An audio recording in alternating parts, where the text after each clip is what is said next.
Ladies and gentlemen, welcome back. Welcome back to another amazing, great TikTok reaction. So, since I have the big Independence Day break where I have like 4 straight days off, I've decided to do what I did the last time I had 4 straight days off and try and get ahead, or not really ahead, but catch up to doing these TikTok reactions because we're still about a month behind. So we are on episode 20. I am recording this late at night at about 12:30 midnight on a Sunday morning. But hopefully I don't do what I did yesterday, which is re-record or re-react to stuff we already reacted to. But I'm pretty sure that's not going to happen because I remember what we saw yesterday. So, welcome one, welcome all, welcome back. I would encourage Oh, Jesus Christ, I didn't mean to fucking play that. But anyway, so this is the series where I react to dark dimensional TikToks that prove to us that life is shitty. And it's also an excuse to advertise my Twitch channel, Twitch TV Tecnics channel, where I stream every day, mostly at night now, because my sleeping schedule is fucked. And this gives me an excuse to eat my food here while watching videos, because when I stream, I don't eat my food. But anyway, let's convince everyone we are still in the dark dimension. Let's see what else we got in store and see how shitty things are. Ooh, let's also lower this. Shit was loud. Ooh, let's start this. I would encourage the Senate to take up the bill. I would encourage the president to get engaged and address this. Okay, this has to do with the debt ceiling, so we're skipping this shit. But actually, we're not because it's so short, so let's get into it. Problem, but we already have the votes are on the board. Yeah, he's like, I shush. ask that the House be in order, and there'd be some decorum on the other side. Ooh. The members are reminded to abide by decorum of the House. So one thing I want to put forward here is obviously this has to do with Marjorie Taylor Greene. And Marjorie Taylor Greene is a very polarizing figure, I would say, in politics. And this is where, because of oh my god, what's his name? It's a senator we always see that I really like, Mr. Jackson, I think his name is. But it's the one that always talks to us on TikTok. He says like a lot of senators that you think are stupid and that yell really loudly and look dumb, they're not dumb behind the scenes. So I fully believe Marjorie Taylor Greene is not an idiot. I fully believe that she knows exactly what she's doing, and she's just like putting up the persona of an idiot. I feel like she's very smart. But it's just funny because I still don't agree with what she does, and I think she's very like silly. They're all laughing at her, bro. This is crazy. Another thing that I said yesterday, well, for you guys a week ago, because again, I'm going to release these weekly, but one thing I said yesterday is I can only imagine how other countries must view our country after they see how our government works, operates, and just like does all this bullshit.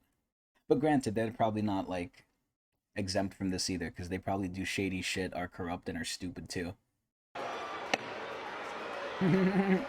She's banging the gavel. No one respects her.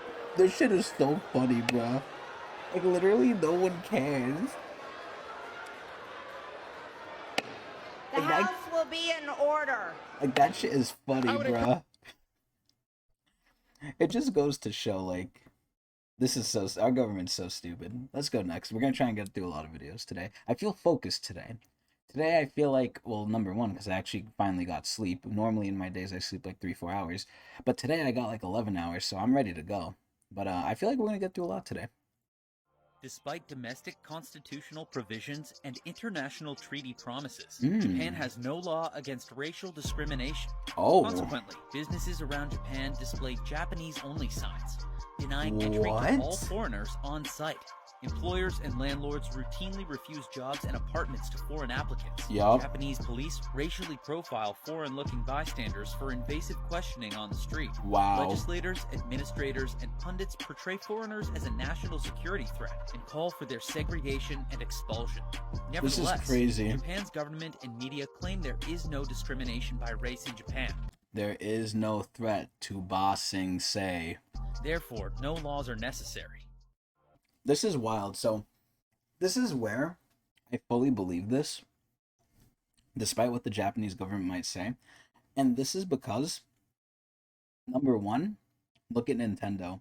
Nintendo has to be the company that embodies this so hard because they do not work well with others. They are so behind in the times, and they are so anti like anyone else. Where look at like the whole debacle they do with YouTube. for those of you who don't know, a lot of Nintendo's issues has to do with them just mistreating their own fans, right?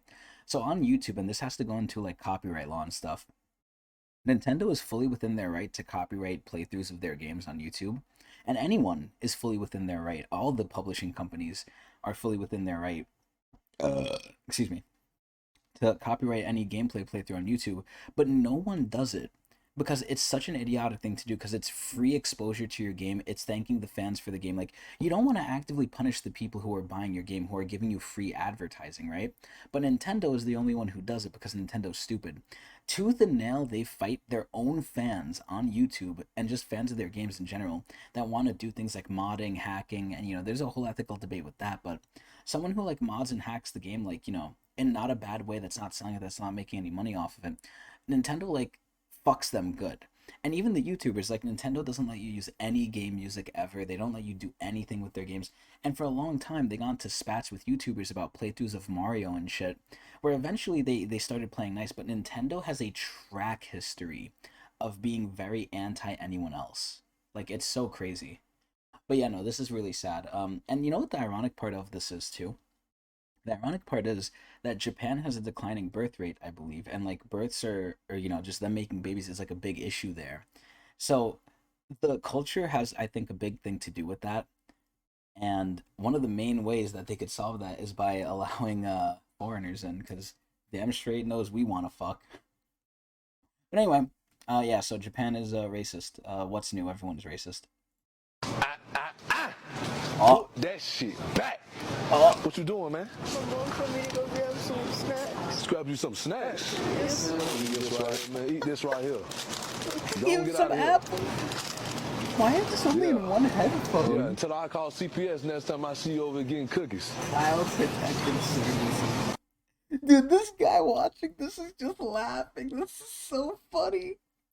So I put this in obviously because we need some comedy in this Dark Dimension series, but I just thought this was so fucking funny. This guy right here makes the whole TikTok. Let's watch this again. So for those of you who are blind out there and like listening to my voice, I'll basically describe what just happened. This muscular black dude went to this kid who was grabbing like junk food. He's like, put that shit back. And the kid got so scared because this guy's muscular as shit. And then the fucking random other black guy here is just laughing at this shit. We gotta see this again. This is so funny. The kid gets here, he's like, oh shit. What you doing, man? What you doing, man? Grab some snacks. Grab you some snacks? Yes. Eat this right, man. Eat This this guy's right here. just laughing. Don't get out of here. Yeah. Yeah, The until kid I got call scared. CPS next time I see you over getting cookies. Look at this fucking image, yeah, this is so funny. But if nothing else, he's doing a great thing. He's helping our youth not be fucking diabetes. Because that's a major issue in the US, man. We're so unhealthy. It's so crazy. But again, it's a culture thing. It's a culture thing and it's an economic thing too, because a lot of food that's cheap is really bad for us, and a lot of the food that's healthy and good is really fucking expensive. So, you know, it is what it is. Anyway, that's a nice little comedic video here, so I thought I'd just show that and, you know, line up the mood for the incoming depressing content. And I forgot to say this in the beginning, but, you know, we're so far behind still that I pretty much don't remember these, so, again, it's a first for you as it's a second for me, but basically a first for me too. Anyway, let's go next. Breaking news, the Treasury Secretary just announced the actual date the United States will default on its debt. And it doesn't matter because we didn't default because we got a deal. The government even put this mother on the highest banknote that they have as a way of promoting motherhood. More people are dying in this country than being born. South Korea's population is shrinking at a very fast rate. Cost raise our children. The young generation, they don't want to have a baby. And I don't blame this them. Country is breaking its own record for the world's lowest fertility rate. The women I meet here all tell me the same thing. It's expensive. A lot of expense. Yeah. To have our baby. It will be too expensive for our daily life people didn't give birth anymore. The government is in a crisis. They force us to make baby with no appropriate policy. South Korea is one of the world's biggest economies. But to keep it that way and to grow, well, you can't really lose your population. So the government is paying thousands of dollars to new moms, even tripling the amount they used to give as an incentive. Yet most people still tell me it's not enough. It's not enough. Not making appropriate policies 1 year. Government gives their overhead. There are other issues as well, though some say they're pessimistic about the future. Korean is not appropriate nations to nourish our kids. Even the men here are not feeling it. No, I don't want to bother. Not having baby. Okay, so, you know, we're just on the topic of birth rates with Japan, but essentially this has to do with a lot of different factors, a lot of which I don't know specifically with Korea. But basically, there's things in the world that are core things. Like, there's things where if these things do not happen, nothing else will happen, everything else will get affected. Population is one of those things. And this is affected by economy, and it affects economy too. So the population is affected by the economy, and it also has an effect on the economy. Excuse me. It's a dual-way street. So this is where, if you don't have a population to work, the economy is going to become fucked up. And because the rich people, or the greedy people, are making the economy even worse, you know, and it has to do also with world events and stuff, but a lot of the way the country is run, and a lot of the stuff that goes bad, I still very highly think is attributable to a lot of the rich people doing stupid things, and the people in government, which ironically enough is most of the time the rich people. You know, if you're going to make things so bad economically for people where they don't want to have children, then you're going to fuck over everyone else, right? And if things become bad enough for the, you know, the majority of the population, that's when things are going to get scary for the upper echelon that rule and don't really have issues, regardless of what issues others are feeling, right? So I'll tell you this. I'll basically paint it like this. The rich people who are ruling, making the rules, ruining the economy, they don't care because it's making them richer. And they don't care because they'll have children, they can afford it, you know, whoop-de-doo. But when it gets to the point where, like, everyone below them is having such a bad time, can't have children, you know, and just hates life, to where we're going to have, like, some sort of a bloody revolution or something, that's when they're going to care. But at that point, it's going to be too late. But until that happens, it's not really going to change anything. Now, again, I'm not advocating for bloody revolution, even though it might very much sound like I am. But honestly, I don't see anything else that can really change the way things are going. Because, you know, again, like I said, the world events and stuff do affect the economy. But a lot of the times, it's the people that rule and that are greedy that affect the economy. And the government can afford it, unless you're our government and you think war is the most important thing, which, you know, depending on what side of the fence you are, it either is or it isn't. But, yeah, it's just crazy. Like, this population thing is a very scary thing, because you're not going to see the hard effects of it until way later in the future when people grow up. Because when the older generation all dies out and they have to get supplemented by the newer generation and there's not as many people, I mean, you know, in the future it might not really matter anymore because of AI, but pretending AI doesn't exist, that's a really bad thing. The economies are going to shrink. Excuse me. And if they're already as bad as they are and they're going to get worse, you know, it's not going to be a good thing. But this is some very complicated stuff that I don't really know how to solve. I'm trying to make it seem simple, but there's so many factors into this. It's especially, again, a culture thing too, like it was in Japan.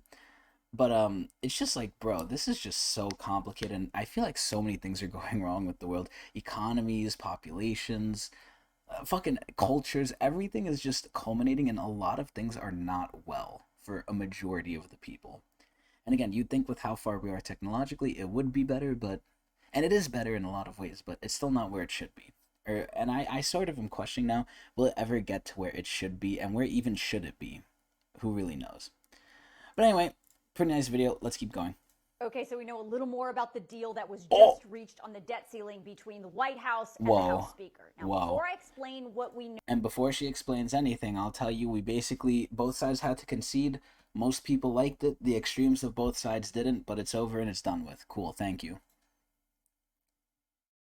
The relationship is too important for us to let it fail. Oh. Neither side can change or replace the other. Yes. Working together, both will come out as winners. That is very true. Fighting each other both will lose. Yes, that's very true as well. And the world will be hurt as well. The world might explode. Whether China and the United States can manage the relationship properly is on both of us. Consequential to the future of our two countries and our planet. The world is watching us.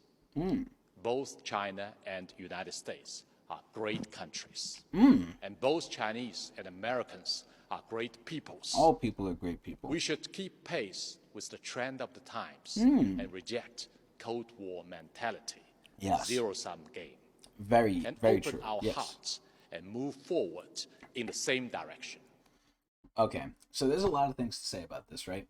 This is, I think, the fear that most people have, is that this is bullshit, right?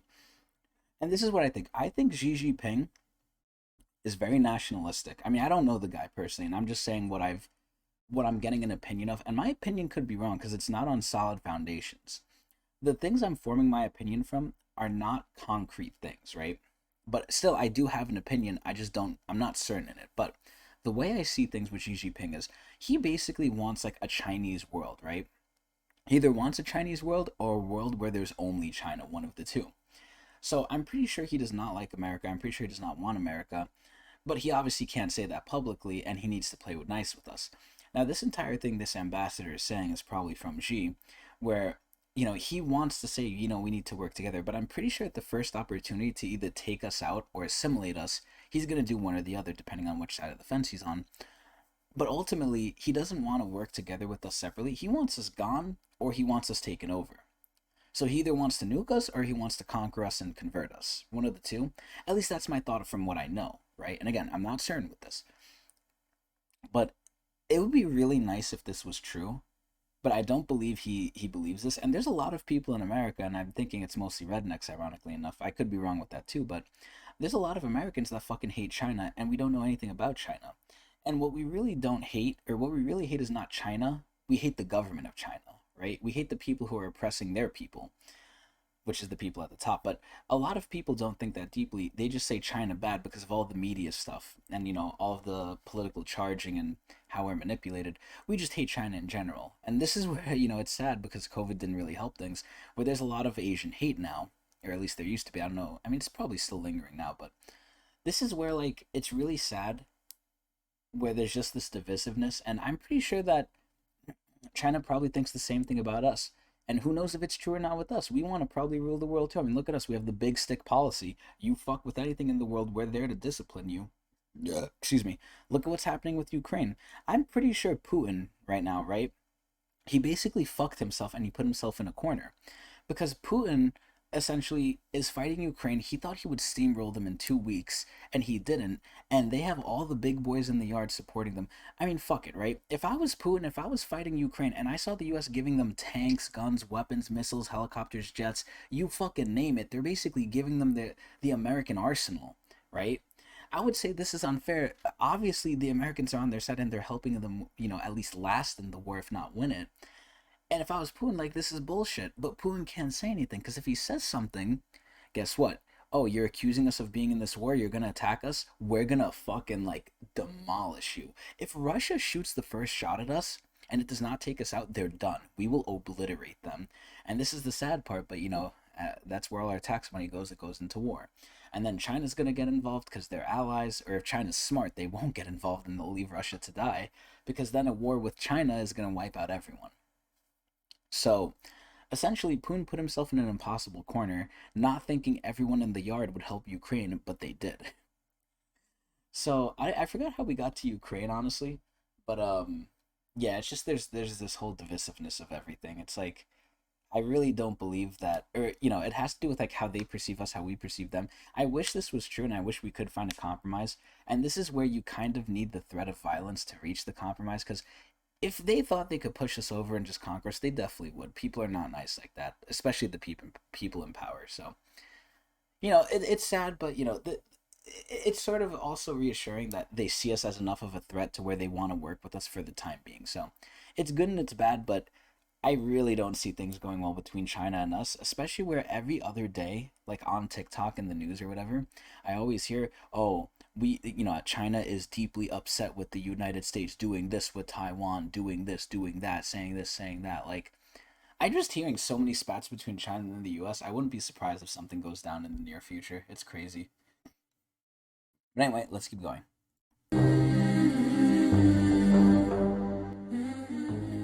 So, I'm going to read this out because this is pretty short. Friendly reminder that you're not behind. The average American has less than 1K in savings, which is true. I think over 60% of Americans have less than 1K in savings. Doesn't buy a home until 34. Still has about 42K in student loans at age 50.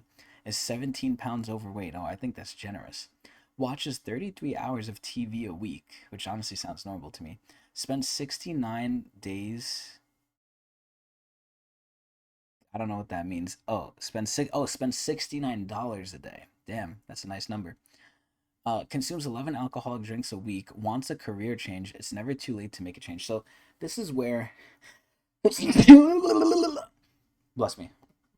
This is where these posts are nice and stuff because a lot of society has a very negative view of themselves now, and I think it ultimately has a lot to do with social media and comparison, where social media shows you the curated and the best of society, which is unrealistic.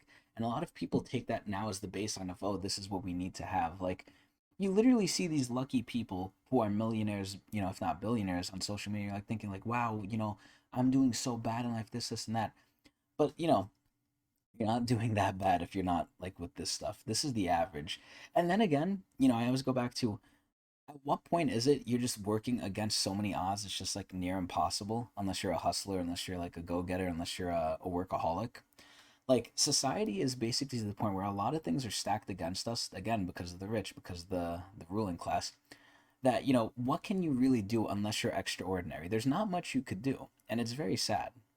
But yeah, this is kind of the standard of where people are at, the average person. It's very sad where they're at, very depressing, very, I like to say, dark dimensional. Anyway, let's go next. Got some breaking news for you. Hey, Jeff Jackson, I did get his name right.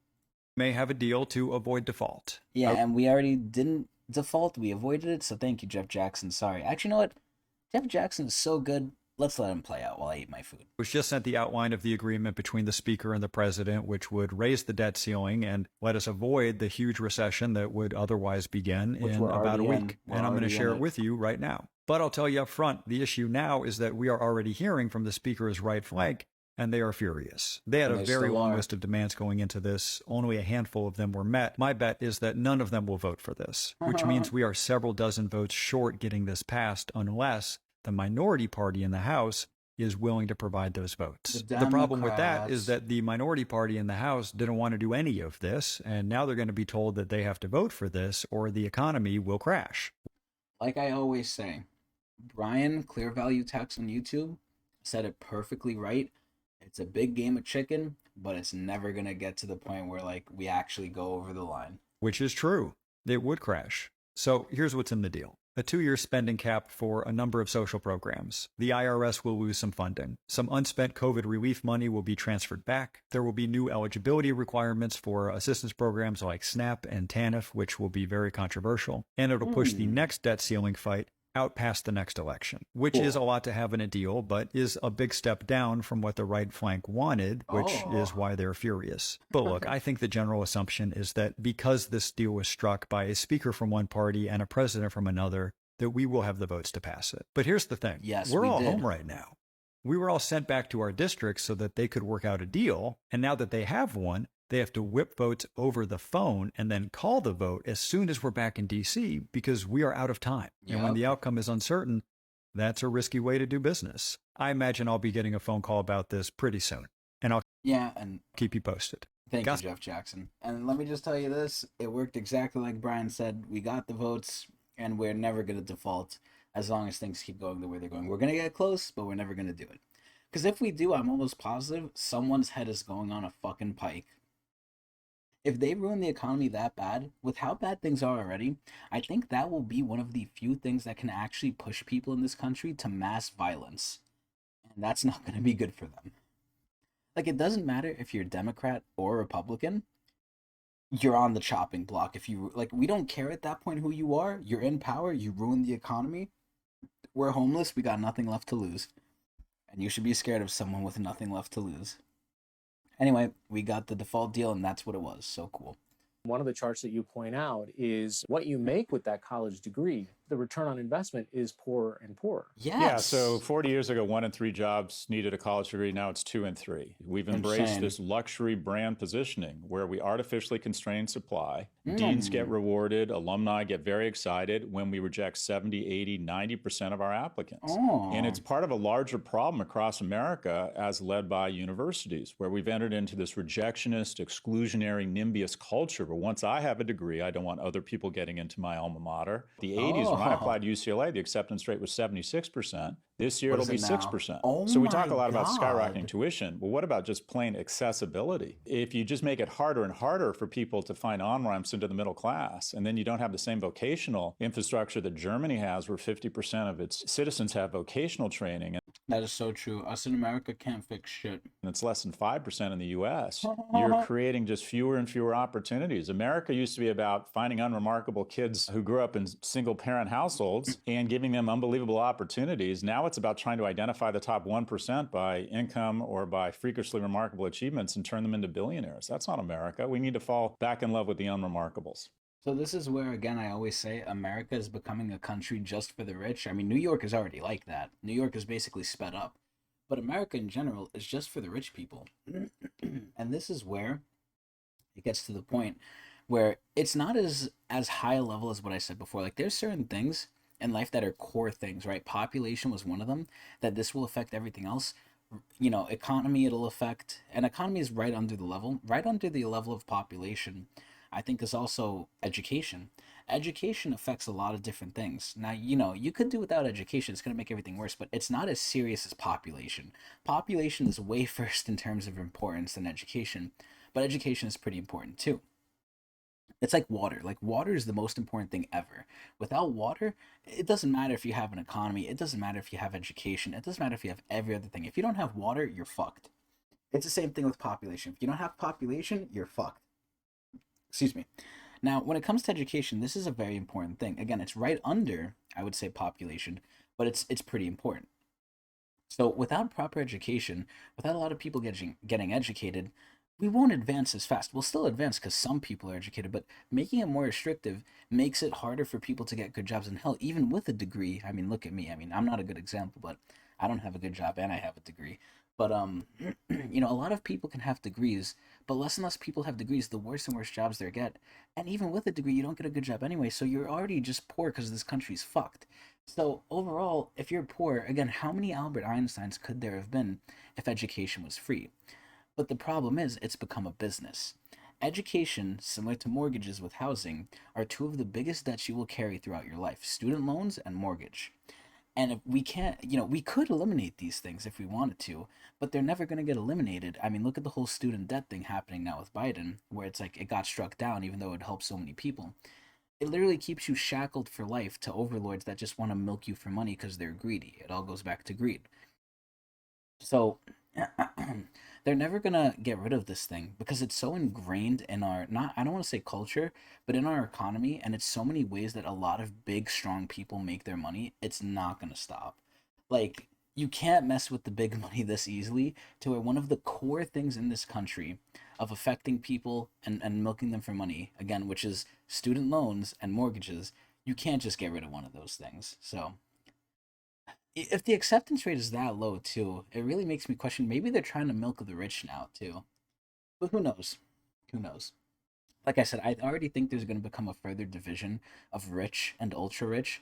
Where already we've seen, like, the, you know, the lower class and the upper class is being further and further divided, and even some of the middle class is now falling and considered lower class, right?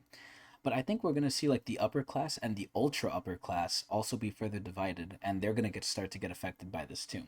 It's all the question of, when is this all going to go wrong enough to where things change? And again, I think that's going to be when things get violent, because I don't think it's going to change any other way. But anyway, lovely Professor Galloway, here. Very nice video. I actually learned about him in my media classes. I did a report on him, believe it or not, and I thought he was a dead guy, but no, he's actually still alive. Because usually in school we just talk about dead people. But anyway, pretty good from Professor Galloway. Let's go next. Oh! So this is a little good one here. Let me change the slide here so we can listen to the nice music. So, Mikey the Millennial, this little cat thing. A children's book for millennial adults. Buys a house. I love things like this. These are so cute, man. So, Mikey went to high school and graduated college and filled up his brain with so much important knowledge. Like how to do long division and read poems by dead guys and write lots of long essays with 12-point font size. Double space too. They said, go to college and work really hard, then you can buy a house with a nice big front yard. So he got a job, entry position, and not once did he need to use his long division. The only fraction he found was on his pay stub. It was a half the size it should be. Not nearly enough. Oh, preach to the choir, Mikey. Mikey the Millennial. You're doing it wrong, they told him. Work harder. Life isn't fair, you have to work smarter. So he added a side hustle, fucking Uber, and added another. He even saved birthday checks from his mother.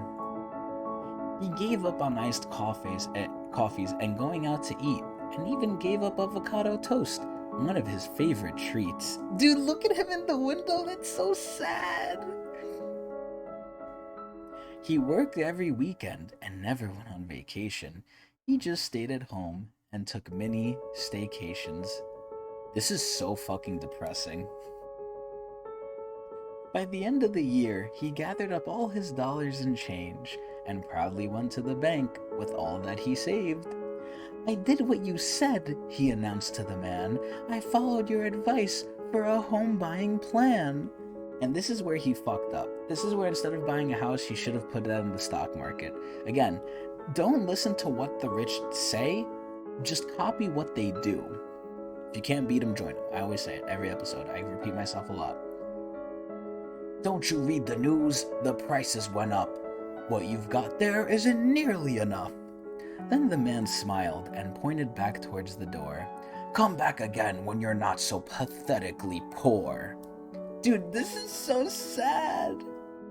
Mikey looked at his life, what it had become, never going anywhere or not doing anything fun. And this is the sad part where a lot of people, when they realize this, and again, a lot of people have become disillusioned because they can't pull the wool over our eyes and be like, oh, if you do this, you'll have it good. No, we know we won't have it good anymore. You can't fool us anymore. So what the fuck is the point of this shit? Taking on debt and increasing credit? If that's all there is, I don't want it, forget it. Capitalism in its latest of stages is simply the worst, and I just fucking hate it. Yo, I agree with Mikey, man. I guess I'd rather be poor doing things that I love than playing a game that simply can't be won. So he got an iced coffee, paid for it in cash, and happily waited for the housing market to crash. The end. So yeah, this is where I adopt the mentality and the stance of the turtle, where we just have to wait till stuff eventually breaks so it can hopefully fix itself again, and we just have to do good the next time when we're able to, because again, I'll be honest, I don't think we're able to fix anything right now. I think right now things are just so fucked, and those in power have set it up in such a way where we really can't stop it. Like, the game is so rigged, where we know we can't stop it, but the best thing we could do is just not play it, or try and make it break to where like things can go wrong and hopefully new people will come in and not mess it up again. But that's a whole process and that takes time, and we just have to weather the storm and hope it gets better rather than get worse. But yeah, this is a very nice story. I feel so bad for Mikey, man. But it really does show you, like, this is the way life is, and it doesn't have to be this way, and that's the worst part of it. Like, I hate the people at the top so much for causing so much suffering on the bottom. And, like, they're just allowed to get away with this shit. It's so sad. Anyway, let's go next.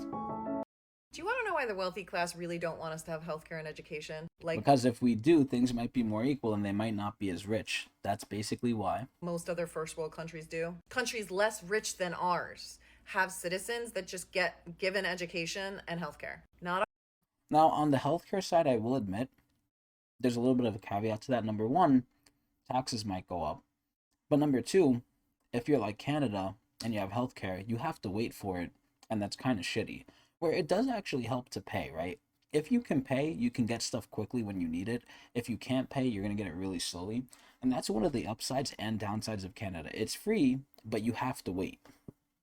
So, you know, there's negatives to everything. It's not great that it's going to be free. It's not like the best thing in the world. There's definitely downsides to it. not ours. It's because they want to keep the citizens in this country desperate. People who are desperate for education, for healthcare, for the basics, they're much more easily exploitable. Yes. People who don't owe $80,000 in student loans, people who don't have to pay an ungodly amount of money for health insurance every month, they're not as easy to exploit because they have much less to lose. Do you know how many people in this country keep their jobs particularly because they need the healthcare? Or because their student loans and their debt is so high that they need to they can't afford to not have a job, be employed to pay that debt back. And the system just goes round and round and round. And three major groups of people have all homogenized into one single circle jerk. And at the top, there are neither Democrats or Republicans. There are the rich. And they all get along just fine, let me tell you that. And what they trickle down out of all their... You know what's crazy about the rich, too? Their lives are so disconnected from reality that they're kind of crazy people now. If they weren't crazy, they're going to become crazy because, again, they're so disconnected. And it's like a different world there where, like, they just love one-upping each other. They love doing spectacles. Like, look at Elon, right? Not Elon. Well, I guess Elon and Jeff Bezos, like, weren't they competing recently to try and see, like, oh, who could get a rocket to, like, this part faster, or who can build, like, the first thing to Mars or whatever, or who knows. But, like, the rich people, the main thing they want now is to just one-up themselves, see how much greedier they can be, and just fulfill their dreams, whether those be good or bad. Steven Island. You know, not all dreams are good. But, yeah, I mean, recently, I heard that Mark Zuckerberg and Elon Musk are gonna have a fucking boxing competition, and it might be in the fucking Roman Colosseum. What the fuck? Corporations and with all their money and power is the illusion of choice. Let me give you a few examples. We like to believe that we can choose our health insurance, but have you ever noticed that every single healthcare plan is essentially just the same? It's a high premium and they cover nothing. Yep, I have very much experience with this because I almost didn't have health insurance recently.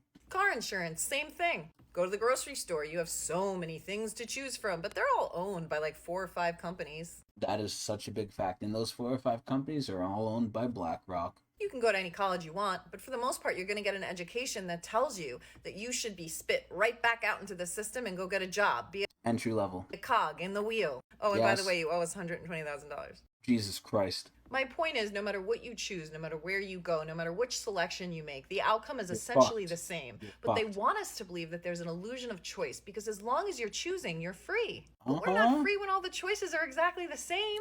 And this is where one of the things I've realized what I wanted, and it's sad that you can only really gain this with wealth, or I guess a personal enlightenment. But I'm not like any Indian guru or something. I really don't think I could reach this personal enlightenment where, like, I don't like pleasure. But the other way that you will reach freedom is being really fucking rich. I want the freedom to do whatever the fuck I want. Obviously not bad things. I don't want to do bad things, right? Hope I don't in the future. But right now I don't want to do bad things. The most I want to do is just stay in my room, stream on Twitch TV Tecnics channel, play all these different games, have fun, make sure those around me are good, and live a nice little happy life doing what I like, which is, again, playing games at Twitch TV Tecnics channel. But because of life, I can't do that, so I'm not free. If I cannot truly choose what I want to do, I am not free. When all the outcomes from those decisions are exactly the same. But see, that's where we're at in America right now. And that's what people are starting to realize. That no matter where I go, no matter what I choose, no matter which road I turn down, it seems to end up in the same place. I'm in debt, I'm overextended, and it seems that my quality of life is totally fucked. And it's getting worse. You know what the wealthy class does? They decide to make themselves things to emulate. They call themselves the American dream. And they look down at all of the citizens of this country and they say, see us? We're the dream that you should aspire to. Yes. We got here because we worked hard and we deserve every penny that we have. And every piece of food we take from your mouth And every time we lay off a worker or offer you worse health insurance or tighten budgets because, you know, the economy we control is really tight right now, really strapped. Well, we're doing it because we're the ones you need to worry about, because if we're not happy, you can't be happy. And this is just echoed to me in the other videos we've seen on this series earlier on. Some of the other videos we saw was that lovely lady in Congress, I forgot her name, but she was grilling like the bank CEOs and stuff, saying, oh, you got how much money over these years? Do you think you deserve that? After having this bank fail, do you think you deserve that amount of compensation? And she was the same lady who grilled the CEO of Chase, which I own stock in, where she said, oh, a person making minimum wage at your facility, at Chase, right?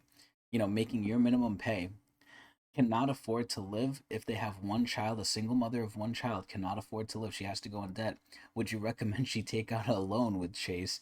And the only thing he could say is, oh, I don't know. We'd have to talk about that. I don't know. We'd have to talk about that. I don't know. Duh, duh, duh. So, like, you know, I love that that's the first thing that popped into my mind with this, where it's like, oh, these rich people really get paid stupid amounts of money. And they you know, it's all a lot of society. And again, I always attribute this to my media degree, my media time in college, which really did open up a lot of my eyes to this, as if I have more than two.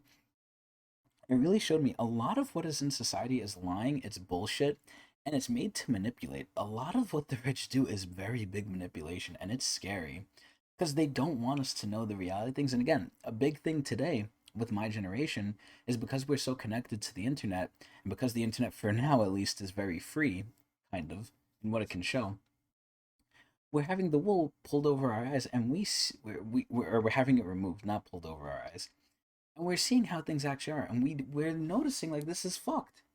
And the reason you can't be happy is because you're so damn dependent on us. You know, the business owners, the job creators. That's what we are.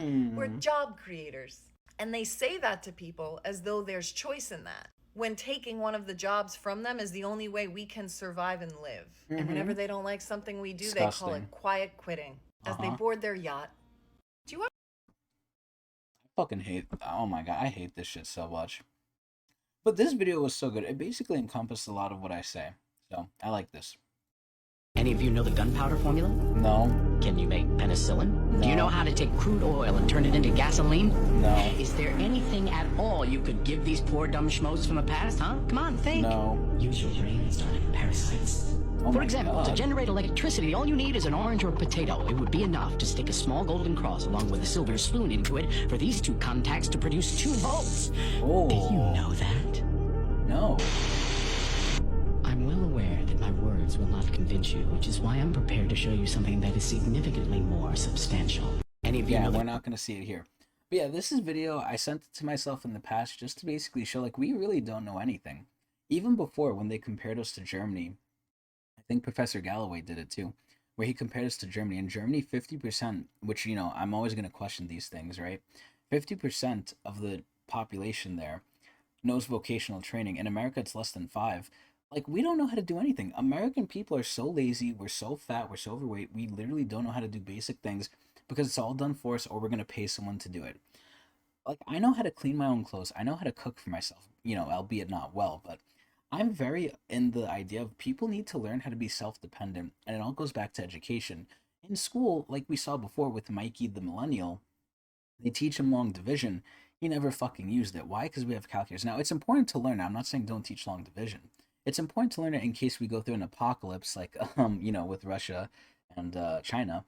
So in case we lose our technology, it's important to know how to do it. But again, we have books and stuff, right? And people still do know how to do it because they're taught it.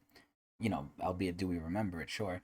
But we have things where realistically, if there's no nuke and there's no catastrophe, we have AI, we have calculators, we have all this shit. We really don't know how to do this. Or, you know, at least teach us the basis for it, but teach us things in school that actually fucking matter. Teach us how to do our taxes, teach us how to cook, teach us how to clean even. You know, I'm not all about this gender role bullshit. The woman shouldn't clean, you know, the man should go out and work. Everyone should learn everything. Everyone should be able to be self-dependent. So yeah, society's fucked. We don't know how to do shit. So breaking news out of France right now, the French have stormed the BlackRock headquarters. I thought this was old news, and actually it is old news because this is from 4/6, but we'll play out a little bit and we'll see if there's anything new here. I know. the French beauties. I'm not even kidding. I used to go to France quite a bit, and I love the French, love France, but I used to get into little tiffs every time I would order a croissant, and I would always be like, you guys are always so, like, you know, stuck up when it comes to pronunciations. However, right now, I'm ready to buy a ticket and come and join you guys for the protest because I completely support you. Now, those of you who still think that the French protests are just because of their retirement reforms and the age thing that Macaroni or Macron has said, it is not. This goes way deeper. So I want to show you guys some images that are coming out of France right now. But for those of you who don't know who BlackRock is, BlackRock owns $10 trillion in asset. They almost own the entire world. Between them, Vanguard, and JP Morgan, they pretty much hold the power. Of which I have stock in all of them. And the worst part is all three of those companies have the exact same owners. It's just like this loop kind of Ponzi system. But let me show you. Dude, it's sad that, like, oh my god, look at this image. It's sad that, like, everything is owned by the same few people. And again, I hope, if nothing else, the series shows, like, this is how it is. This is real. Like, it's not fringe, not to be confused with cringe, because this is cringe. But it's not fringe, it's not conspiracy. This shit is real.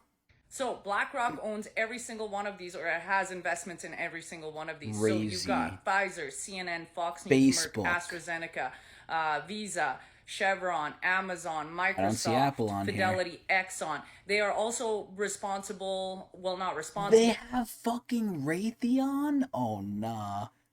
They have Visa, MasterCard too. Oh, Jesus. But the owners of the train derailments that happened in Ohio, Palestine, Ohio. My God. So tell me that, you know, these guys aren't a bunch of crooked a-holes. I won't say it. I'll agree that they're crooked a-holes. So this is the crazy thing, right? And this is the scary thing. The people who are really in power do not want to be known. They're not like all these stupid freaking celebrities, right? And this is where we actually caught this. I think we showed this in a previous episode, but I'm not sure. But BlackRock, they don't really care if you know their name, because regardless if you know their name or not, them doing stuff actually works if they're not known, because they're making monopolies, they're doing all this shit. Imagine back in the day if we were monopoly busting, right? Which we had to do with, you know, albeit the railroads, I believe. Ironic. If we had monopoly busting today, BlackRock should be fucking busted up. Like, look at this shit. This shit is literally dystopian. And JP Morgan, the famous bank known for its association with Jeffrey Epstein and also knowing what happened on the island. But they are completely denying it, and there are a bunch of lawsuits right now coming. I mean, see, this is where I question, right? Who the fuck isn't going to deny this? Hey, were you violating kids on Epstein's island? No. Like, who would say yes to that? From the Virgin Islands because of them. So let me show you some of the images that are coming out of France right now, out of the headquarters of BlackRock, you absolute French beauties. I could hug and kiss every single one of you, but let me show you. Them storming the building. Jesus Christ. Dude, what does it do if they storm the building, though? Because everything is mostly online now, so it really doesn't matter. This looks cool as shit, though. See, again, when is stuff gonna change? When violent stuff happens. And you know what's crazy? Violent stuff is happening in France, and stuff still isn't changing. Macron is getting his, like, shit through. I mean, at this point, it's been a couple months since we, like, last covered this, right? Because, again, this is old news. This is from, April. So, the question is, you know, what happened in France? We're not hearing about it anymore. And, you know, I think they lost. I don't think they're winning. I think Macron got his shit through. I think it's over. So, even, like, this amount of violence, which wasn't much, wasn't enough. So that means more extreme violence is probably needed. And it needs to be violence pointed at the right direction. And oh my god, saying this stuff is going to get me on a fucking list. But I'm not advocating for this. I'm just saying, like, that's the only thing I see really changing things at this point. Like, them storming this shit did nothing. This looks so fucking cool, though. Holy shit. All they're doing is coming in here and just waving flags around. They're not really doing anything. But it's cool as shit, though. Yo, that must be causing so much asthma. You know what's crazy? The first comment here is literally, they could burn down that building and it wouldn't affect BlackRock's worth. It really wouldn't. But anyway, yeah, pretty nice video. Pretty little, nice, reminder that, you know, the stuff that's happening in France, which I don't even know if it's, like, still happening or not, but, you know, people need to fight for their freedom. We can't let our government do whatever the fuck they want, because they're not representing us anymore. But anyway, let's go next. Young men aren't having sex. So break. Oh, Jesus. Young men aren't having sex. Correct. Young men. So I'm pretty sure a lot of people who watch my stream will know why I included this. This is me, right? And, joking around aside from the video games, a big reason of why I'm not having sex, and I could speak for hopefully some of the young men out there as a 25-year-old. Yeah, same reasons as Korea and stuff. This shit's expensive. It's way too hard. A lot of the culture, I feel, is a lot of women, not all of them, but a lot of them don't even want to have relationships anymore, and they're very, particular to looks, and we lost a lot of our social skills from being inside, being on social media, unrealistic standards. There's so many different things I feel like affecting us and working against us. It's just so hard. I find it so hard to just even live my life anymore, and I'm by myself. I'm mostly on my own. And a woman as well as can help you could very easily hurt you and make you worse off. And it's very rare you'll find a good woman to help you, at least nowadays I feel. Where it's like, what's the point, man? It's just so hard and I can barely handle things myself. It's what's the fucking point? The economy's fucked, the culture's fucked, everything's fucked. I'm just gonna stay inside and stream. At Twitch TV says Tecnics channel. Anyway, nice little video. Let's go next. Right, this one is right up there. The Wall Street Journal have recently polled 1,000 hiring managers, and the results are really quite mad. And there's 2 points in particular I want to flag because. So I remember this one. Again, as I watch these, I remember them more and more, like as we go through it. This one has to do with just how stacked against us things are. Like, and by us, I mean all the young people looking for a job, or anyone looking for a job, really. Like, how stacked this is against you. And for the most part, unless you're like a prodigy at your field or someone who's really, really good with credentials, jobs aren't going to go for you. You have to go for the job. And that's how it is for a majority of us. And this is just, again, showing how hard it is and how stacked against us, where at a certain point you have to question, is it you or is it society just being fucked? It's a mix of both, but more and more I feel like it's leaning more towards society a little bit. Is once again just demonstrating why the younger generation just isn't getting a fair shot. So, big facts. The first one is 15% of those hiring managers all admit that they've had jobs that are live for more than 4 months that they actually have no intention of hiring for. The only reason they're up is it makes it look good because the company is hiring, and it makes it look like the company's growing, when in fact they actually don't need those individuals. And it's not only making the company look like they're hiring or they're growing, it also shows to the employees that you're easily replaceable. People will take this job and we can replace you. So it's a way to also scare the employees too. And so lots of people are applying for jobs that literally there's zero chance of ever getting that job for. The second one is actually even worse. A lot of these companies, a third of them, in fact, admit that at some point they've had a job live where basically they have no intention of filling. The only reason they put that live is to pretend to the team they already have who are being overworked that they aren't going to hire someone and that they're looking and they just haven't found the right person. So it's kind of like people obviously saying, look, we need more people, etc. And their company saying, yeah, we'll hire them for you. Pretend to put the job specs live and then actually have no intention of doing it, which is actually really sinister when you think about it. It's just awful behavior, and just is such a good example of how younger generations are being screwed across the board. So this is where, again, right, we should always question if this is real. Like, are these statistics real and stuff? I mean, where is this even coming from, right? This is coming from a news article. Who knows how they got this shit, right? This could all be fake.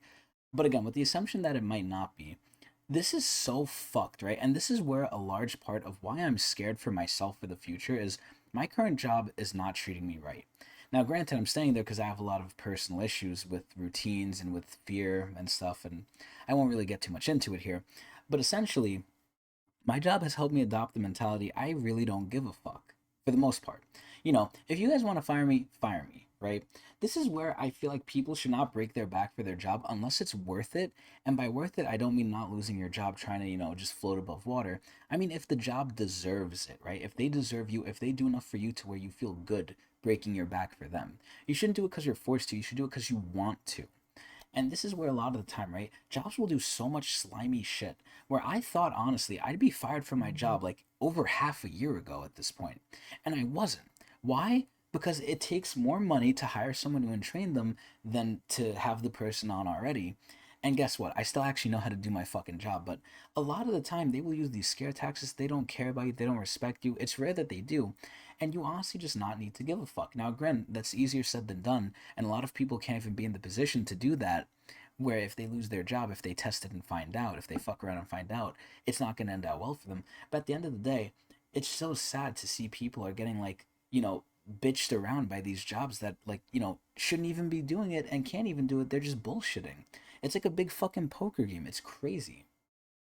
But anyway, this shit's sad, but yeah, the fact that this is happening is just like, again, it's more stacked against us. The younger generation just is kind of fucked in so many ways. And assuming they're true, because again, some of them could be false, it could be propaganda, who knows, but this shit's just really fucked, man. And even if it is propaganda, that says another thing about our society.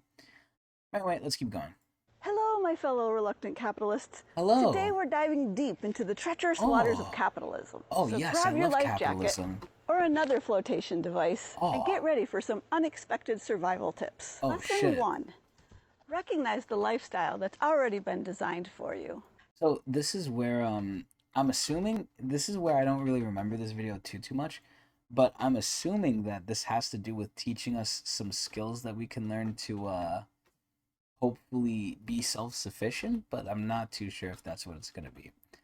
But anyway, only one way to really find out. Let's keep watching. Capitalism relies on a large pool of dissatisfied employees being trapped on an earn, spend, and repeat hamster wheel. That's true. So again, a big part of capitalism, as hopefully we're seeing now, is a lot of the times it's from people who literally have no other choice, and it's about what's it called? They have no choice, and they're very susceptible, or they're very I don't want to say endangered. Fuck, what's the right word? They're very vulnerable. That's the right word. They're very vulnerable. They're in a spot where they don't really have a choice, and they want you to stay like that. They want you to stay manipulated and out of options. Because if you don't have options, they can basically control what you need to do. So let's see what this lovely lady is going to keep telling us. Our social norms have even morphed to support this. Yep, Learn that's to the sad part. recognize this and start to free your mind I and wish I your could. lifestyle from these detrimental expectations imposed by capitalism. Yeah.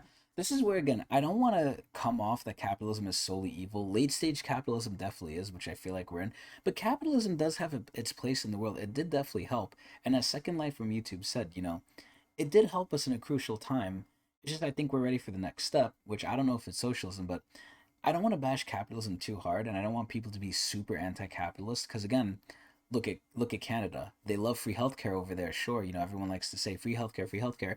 But it's not that good because you have to wait for so long. There's pluses and negatives to everything, and there's definitely pluses to capitalism where, you know, if you have the money, you can pay. And if there's competition, that's good because it drives things forward. Competition is better for everyone, you know, in a certain sense. But it's just crazy when it gets to this point because look at capitalism now. It's not competition, really. It's BlackRock owning everything, so what competition is there? It's competition to make more money for your overlord, which owns your competitor too. So it's like, what the fuck? Lesson 2. Use your time and attention capital wisely. Money. See, this is the part that's really hard too. So time and attention now is being subverted by social media, by TikTok, which we're ironically on, by Instagram, by all this stuff online, where now, again, and I've said this before in other episodes, a big problem with the newer generation, with my generation and the generation after me, is we have very short attention spans because we're being fed this short form content bullshit that's frying our brains. Like, again, I sound like a boomer, I sound like an old man, but it's honestly true. The attention spans and stuff have gotten lesser. And I'll give you the perfect example of this. Back in the day, I memorized numbers. I was able to memorize phone numbers because we'd have to write it down, we have to remember it. We didn't have phones that could save it. We had to use a phone book. And I would remember my friends' numbers by heart. I could always type them. I didn't need the phone book eventually because I would just learn them, right? I hated to constantly look it up, and I did it so often that I just kind of memorized it. I can't memorize shit anymore. I can memorize it for short memory, like if I need to know it for the next couple hours or for the next day or two, maybe even a week or two at most. After that, out of sight, out of mind. I forget that shit. It's the same thing as languages. To learn a language, you have to use it. If you don't use it, you lose it, as I like to say. But this is where time and attention capital is already so hard for us to do because of all the bullshit in our culture now with all the short form content. We need like short stuff because we don't have the attention span anymore. We can't memorize things. We can't focus for too long. And a lot of it has to do with all the stuff that's out around us. It's sad. Money isn't the only form of capital at your disposal. It's Two true. other important forms are time and attention capital. Yes. TikTok, Facebook, Instagram, and other social media platforms and corporations have figured out that your time and attention are worth a great deal of money. How can you direct your attention to benefit yourself more than the corporations? By not using their things, but that's nearly impossible nowadays. That's sad too, because they get a lot of money from us. Lesson 3. Redefine wealth. Our society has created a truly distorted view of wealth. Yep. We're regularly fed aspirations. See, this is what's sad, right? You can have a guy who's single who's like a millionaire, a billionaire, and you'll think that guy is wealthy, and he is in the monetary sense, but there's also the wealth of relationships, the wealth of family. There's different types of wealth that are sometimes even more, I don't want to say holistic, but more just defining more worth it, right? There's people who have all the money in the world and they crave relationships, but ironically enough, as I said before, money is sort of a thing that separates you from society, where they would sacrifice all their money to be in an actual relationship and not a fake one where it's all about the money, or where, you know, well, I guess it's just about the money because there's like gold diggers and stuff, but you know, a lot of the time there's the richness of relationships, and that's a big thing too, because we're social creatures. We need that shit. Aspirational images of yachts, fast cars, mansions, and private jets. Yet see, that's where capitalism has really caused this image of yachts and stuff to be like wantable, is because people are assigning worth to materialistic things, right? Like, oh, if I have more stuff, I'm more worth, right? I have more worth. You don't have worth just because you own things, although it's very visible, and we're visual creatures, right? Like, oh, you own all these things, you must be so wealthy, you must be so good. Well, yeah, but you know, do they have relationships that they like? Do they have family that loves them? Do they have people they care about? Are they well integrated into their community? Maybe not, right? And most likely not. They're probably hated because they're rich. But you know, having materialistic things and being so materialistic is very much not a good thing, and capitalism wants to convince us that it is because it drives forward spending, which makes people more money. What research has shown that we really want is the sense of control that money can give us over our own lives. Yep. And this is where I said before, money gives us freedom to do what we want, which is why we need it, because that's how society's been set up, which is sad, because it doesn't need to be that way. How we choose to spend our time. Get clear on what a truly wealthy life looks like to you, and then reverse engineer your life from there. See, and that's why I make these videos and stream, because I want a life where I just stream, play video games, and have fun.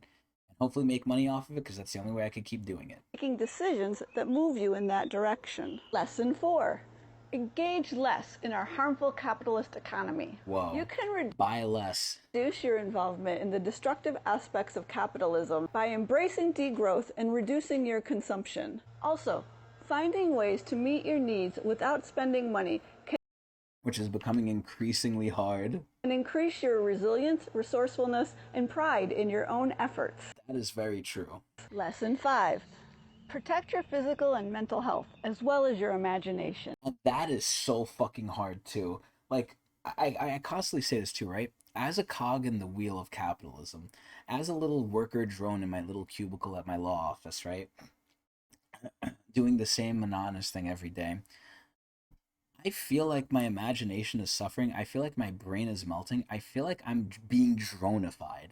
I actively feel like I'm losing my creativity. I'm losing myself because it's being stifled and it's being suppressed. And it's so sad. Like, it really honestly feels like one day I'm gonna hit a point where I'm not gonna make my little like my little noises, and I'm just gonna be like a fucking like a boring guy. It's like SpongeBob.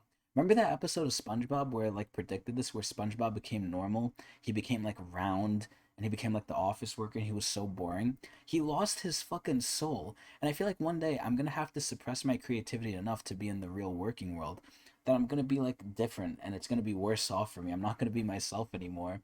It's gonna be the death of imagination, which I really don't want.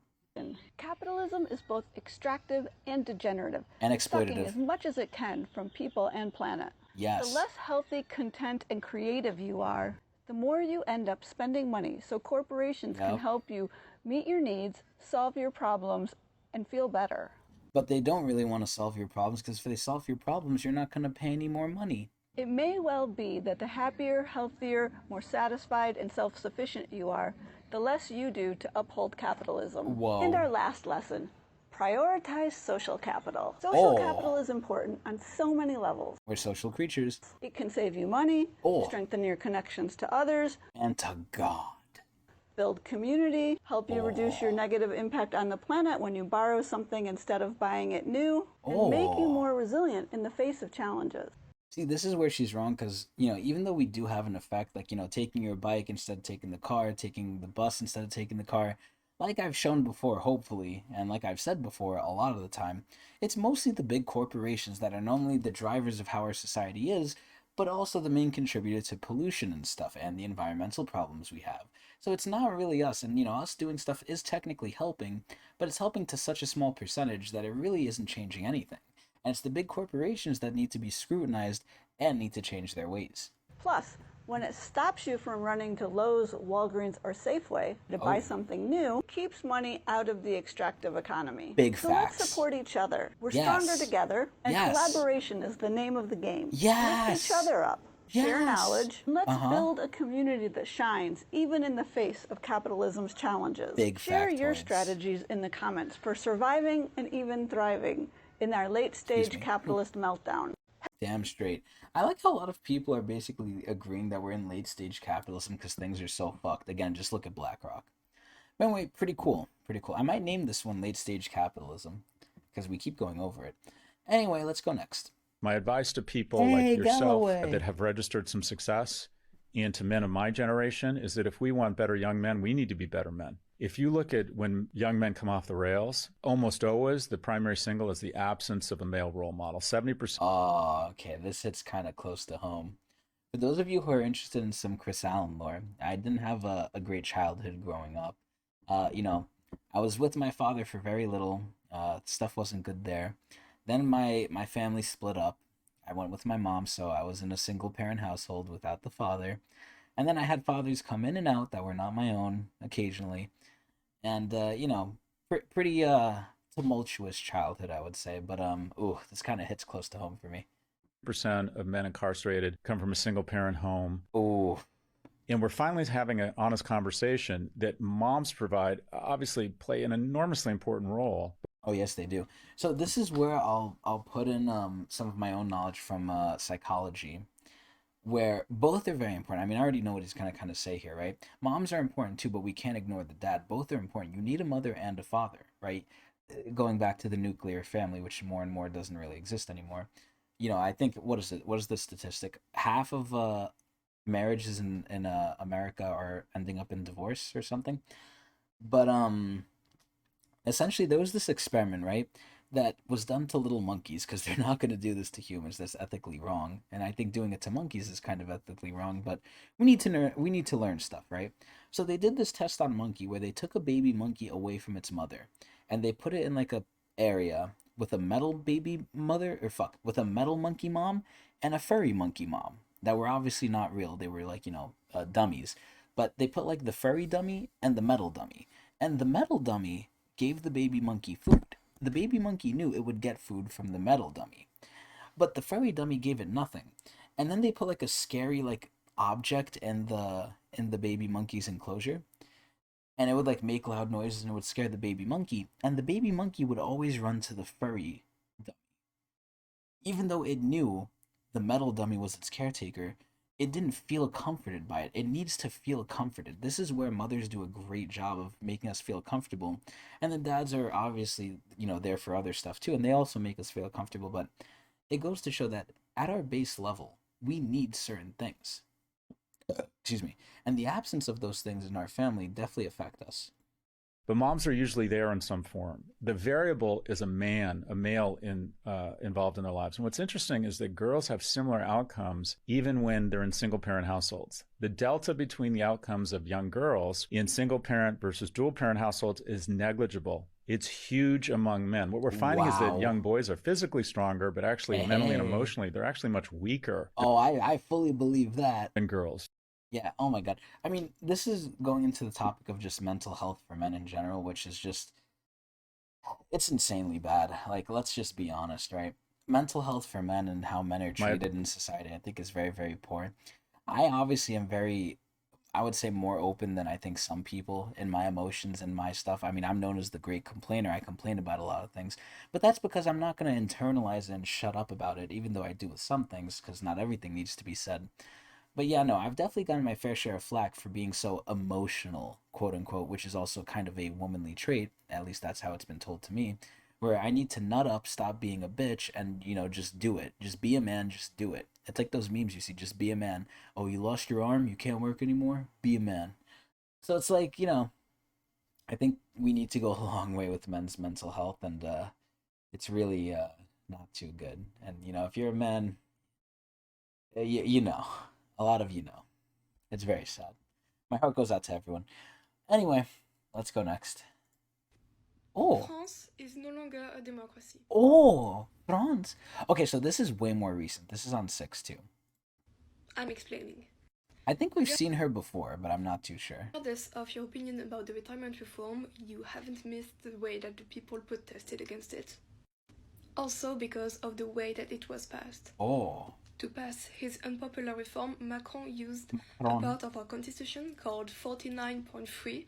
So this is where we're learning what actually is happening. Which gives him the power to force a law without the assembly voting for it. Wow, that sounds very dictatorish. Exceptional.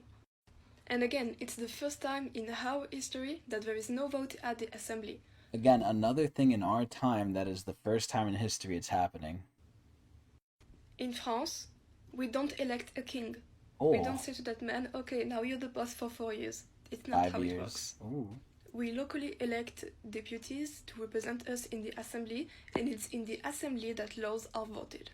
So, all the people of France voted. France. Elected. I love her accent. The representatives, and now these representatives, these deputies, they cannot vote anymore. Oh. On the first 31 of May. Day after my birthday. The government blocked again, and for the first time, it is actually illegal what they did, because they... Well, what a surprise, the government doing legal shit. So this is where it's sad, because if the government does illegal shit, who's gonna police them? In America, we like to talk about having checks and balances, but as we've seen with the Supreme Court, and I'll give us a little spoiler for a future episode, it's not just Clarence Thomas who's doing illegal shit, or not illegal shit, but no, it is illegal shit technically, but it's not just Clarence Thomas who's taking bribery from someone, it's other justices too. So this is one of the, sort of checks and balances that's supposed to check and balance something else. But when everything's corrupt, it doesn't matter. Who's gonna like police these people? Who's gonna make sure they're not corrupt? Not each other, because it's obviously not working. So who's gonna follow up on the government? Who's gonna say to the government, you can't do illegal shit? They're the ones in power. They'll do whatever they want. It's sad. Because they didn't forbid 49.3, they used another article called the Article 40, which basically means that since the state is losing money, then it's illegal, which is completely stupid because, yeah, you have state money, you're supposed to spend it. What the fuck? And a few days before that, they passed a law which costed 8 million, I think. Oh my god. So really, basically what's been happening in the past few months is that there is a group of local deputies who are, by the way, in the political center, so not even far extreme left and whatever I don't know what that means. Stuff the state is saying about... Also, you know what I just noticed? In the background, I think she has K-pop photos on her wall. What the fuck? Us. And Macron and his people are blocking this law that, this proposition that would allow at least the assembly to vote. Holy shit. Even if the retirement reform is accepted, at least the assembly could have voted it so that it would be legitimate. They blocked it. It was supposed to be discussed on the June 8th of 2023. It is now June the 2nd when I'm making this video. Massive protests are expected on June the 6th. And I haven't heard anything about these protests, so I wonder what happened. And if there is no vote on June the 8th, I'm not sure which kind of political system that we are going to fall into. Wow. So, some stuff to go down here. So this is where I think a lot of people, and this has to do with society, right? So in society, I've talked about this before, where because there's a bigger power, because the government is there keeping us all in line, we've become civil.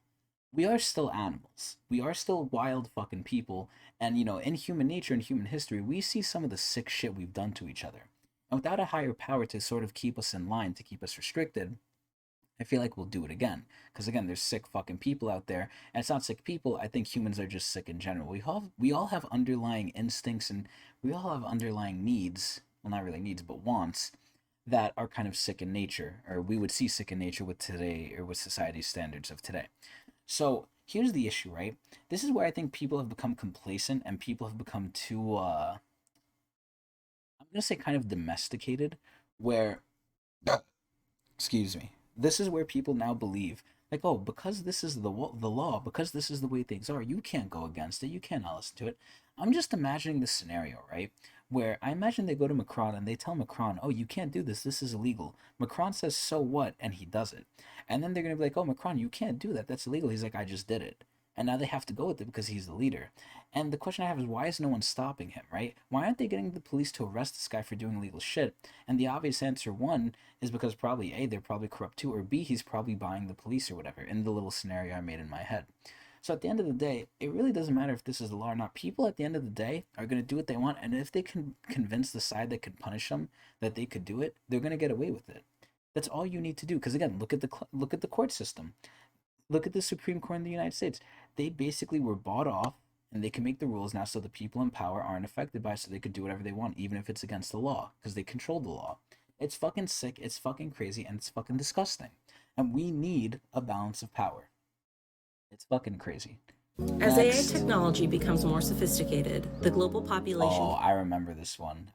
This is a really fucking good video. Let's see this shit. ...continues to rapidly age, income inequality increases seemingly unchecked. Oh, doesn't that sound like today? The United States military budget has swollen to a historically high $1.98 trillion. Oh, doesn't that sound again like today? 1991 sci-fi film Rojan Z is perhaps more relevant today than it has ever been. When did this come out, actually? Let me hear that again. 1991 this came out. Dude, the past... We make like fiction, or I don't even know if it's fiction. We create these fictional stories, right? These fake stories about what the future could be like with Skynet, with Terminator, with freaking Rojan Z, right? And now these things are becoming a reality, and it's scary. I mean, look at South Park. South Park, you know, not even South Park, The Simpsons, South Park, and as we said, SpongeBob before, it shows stuff in real life that's happening. Like, they predict a lot of shit. Especially Simpsons. Sci-fi film Rojan Z is perhaps more relevant today than it has ever been. The film is centered around the misadventures of the elderly Kiichiro Takezawa. And you know what's crazy? I feel like this old school animation in some ways is still better than current day animation. Not all of it, because current day animation has gone really, very far in anime. But like, holy shit, like back in the time, like, you know, for 1991, this shit looks fucking good. Like, holy shit.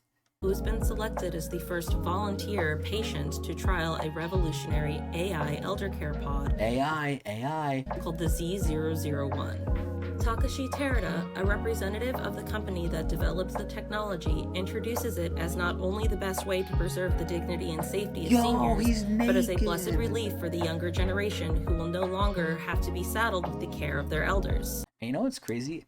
And I think I've showed this before too on this series, where the caring and the whole culture around elderly in Japan is actually really getting fucked. Like, it's so sad what's happening to the Japanese, where I think we went over how the Japanese would rather be in jail because it's more social than just staying at home and being forgotten and alone. One of the worst ways you can torture someone is isolating them. Children, and I learned this in school, children would rather be beaten, would rather be physically abused by their parents than ignored. Again, we're social creatures, and that never stops happening. Like, that never goes away from us. So it's really sad, especially to older people. I feel like older people have it so bad too, because they're past their golden years. They really have nothing to look forward to. Their body hurts. Like, everything is just so bad. Like, this is crazy, bruh. It's so crazy.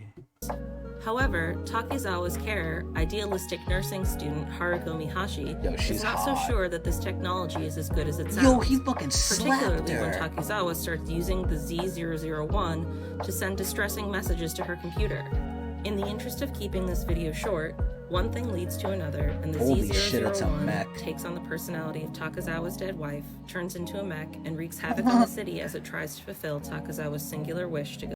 Think about this. It always goes back to mechs, man. Go to the beach with his beloved one last time.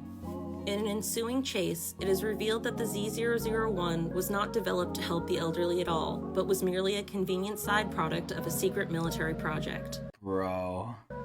The ending is truly brilliant, and I won't spoil it for you because I want to see this movie. Discuss the film's themes without it. What this film does so well is demonstrating the good intentions and limitations of the two opposing characters trying to care for Takazawa, rather than simply presenting a cartoonishly evil military villain that is easily defeated by good-hearted people.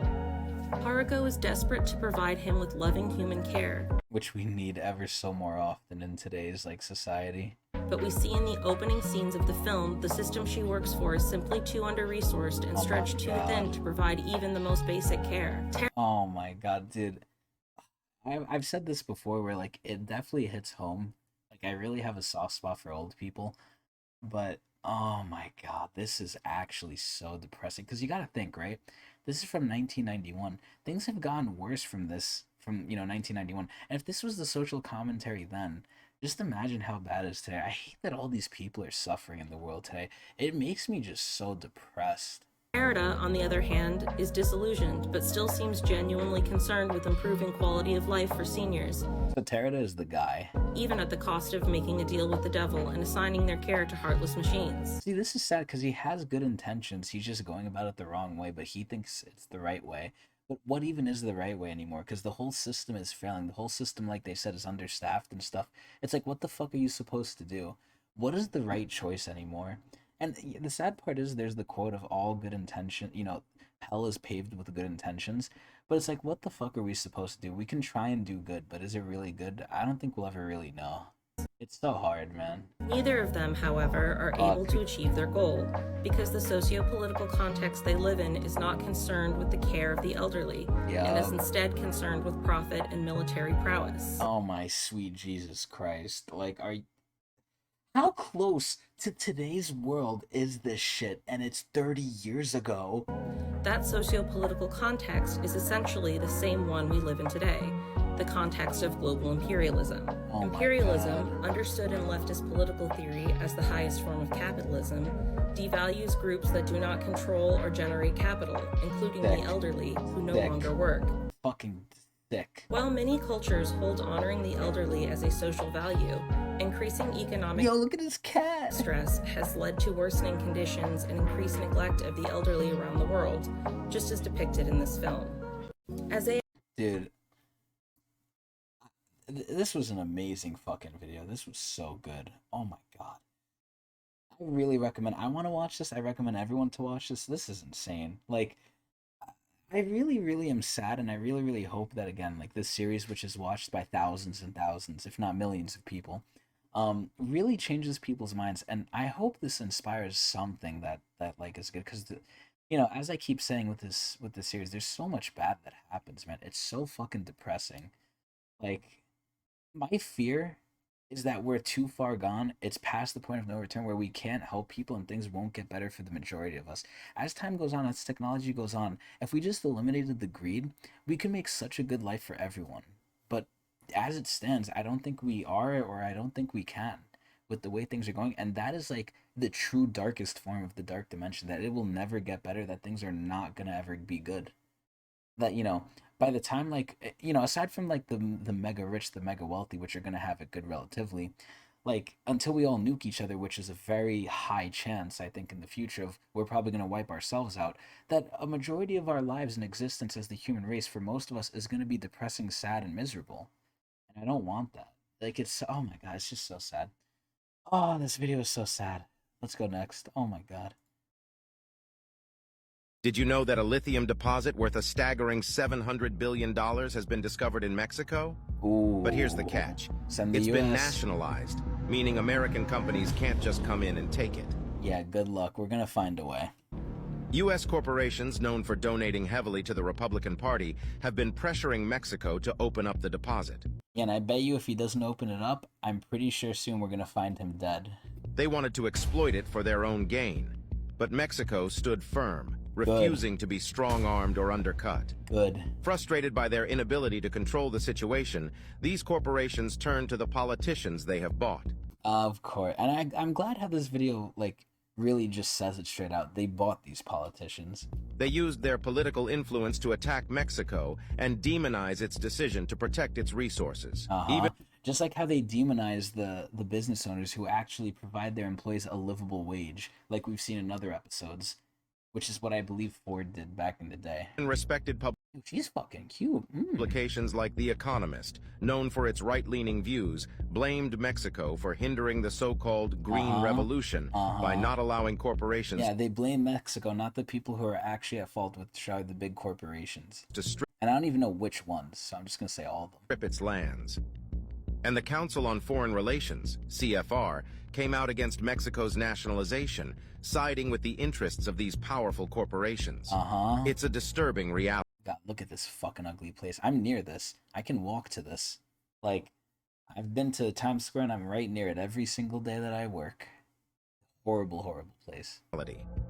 When only for the rich. Massive corporations, owned by individuals like Harlan Crow, who have even bought influence in our Supreme Court, can't yes, Clarence Thomas. Manipulate our country directly.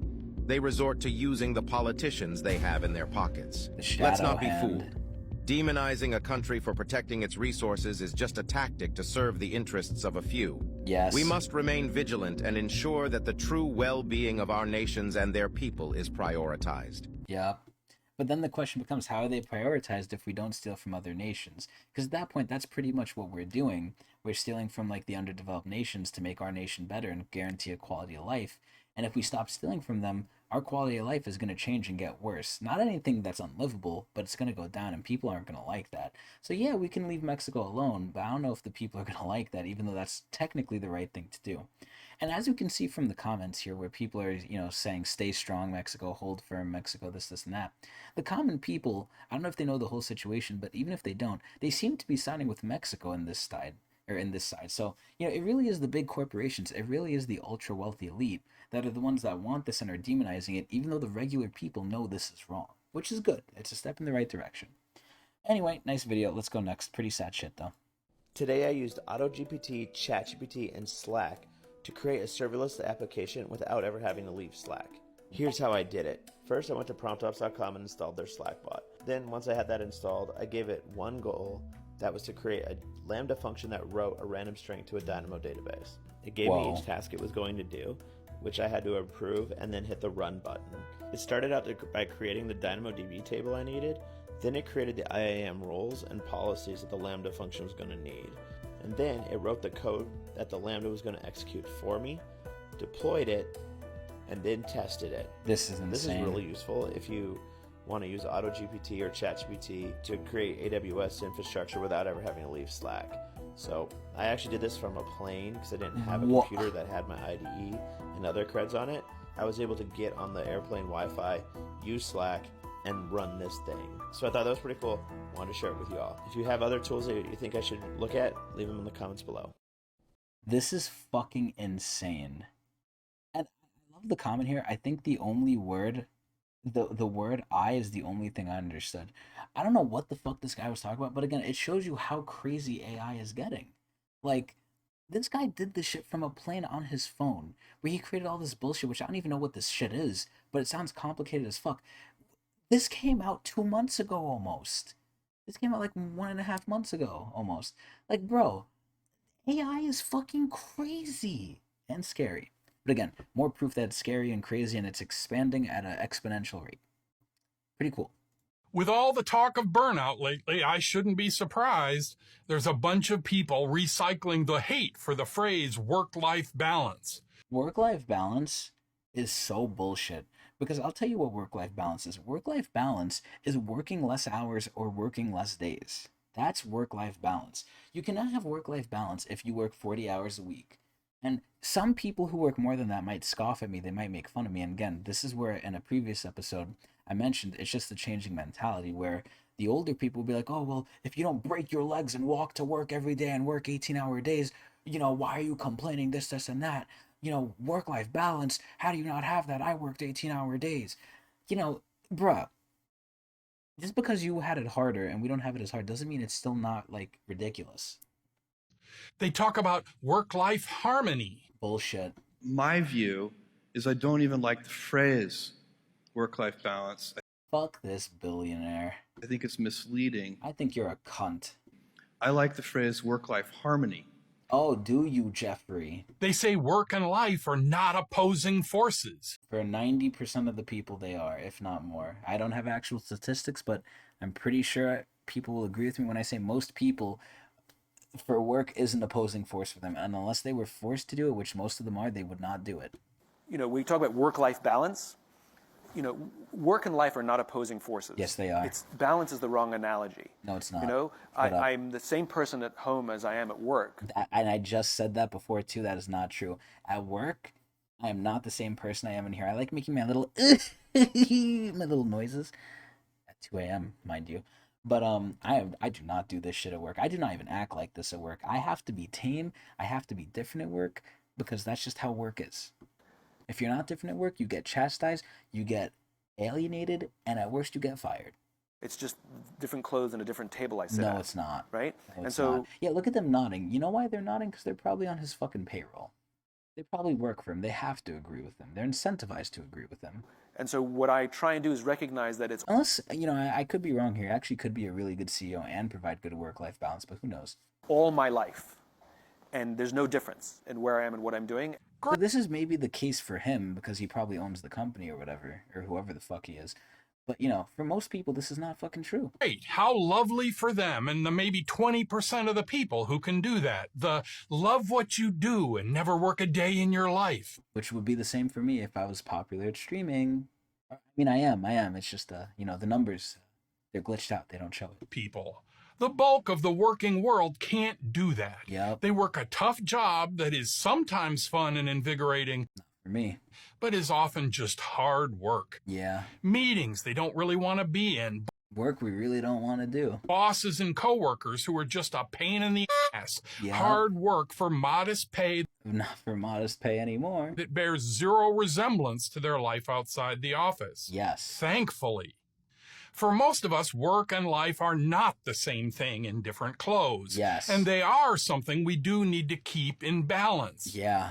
And there's no balance, at least not much anymore. For me, I choose not to take life advice from wealthy and very private workaholics who are basking in the career of their dreams. Yeah. See, for them, they like what they do. It is the same thing as work and life. Work and life for them is the same because they're liking what they do and they make a lot of money for it.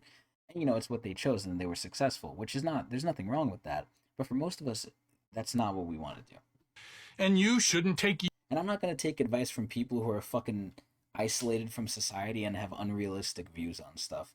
Like, they're literally they're so disconnected. Yours from me. I wrote this on Saturday and recorded it on a Sunday. I hate doing things on Sunday. With all the talk of burnout lately... Oh, that was the whole video. Okay, cool. So yeah, I pretty much agree with all he says. Burnout is really real, and I've definitely burnt out of my job, and I'm kind of just quiet quitting. Excuse me, and they still haven't fired me despite their threats and their little stubs they throw at me, so it is what it is.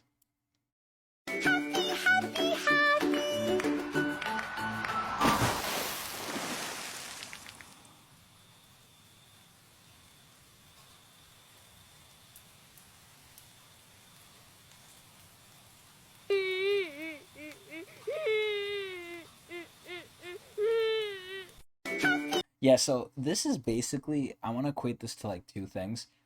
This is, I would say the transition from childhood to adulthood, once you realize how things really are, once you got bills to pay and shit. And then I would say this is basically how I am every day. Like, you know, I'm just sad at this point. But I hope that, you know, at least cheered someone up out there. This is becoming a pattern. One of the Okay, this is 9 fucking minutes. Holy freaking Jesus. I think we're gonna end it here. I think we're gonna end it on a happy little banana cat here. So we went for a good while. I think we got through a good amount today for sure. I don't know if I'm gonna keep recording it tomorrow, but let's see how far we got. So we started on May 26th. So again, we're over a month behind still. We started May 26th, and we are up to. Can we hit a month? Okay, we're a month away. We're on June 2nd, and today's July 2nd. Okay. Oh, shit. We're about a month behind. Oh, shit. Okay, cool. All right, so we'll like this. We'll like a little banana cat, and we'll leave it here. So I hope everyone enjoyed. As you could see, I messaged Elfie. I told him what the fuck. Let me delete his shit from here so we don't see his bullshit. But anyway, I hope everyone enjoyed. Like I said, I stream at twitch.tv/Tecnics channel. If you want to talk with me or experience me live, please watch me. But that's going to be about it. I hope everyone enjoyed. And I will see y'all next time.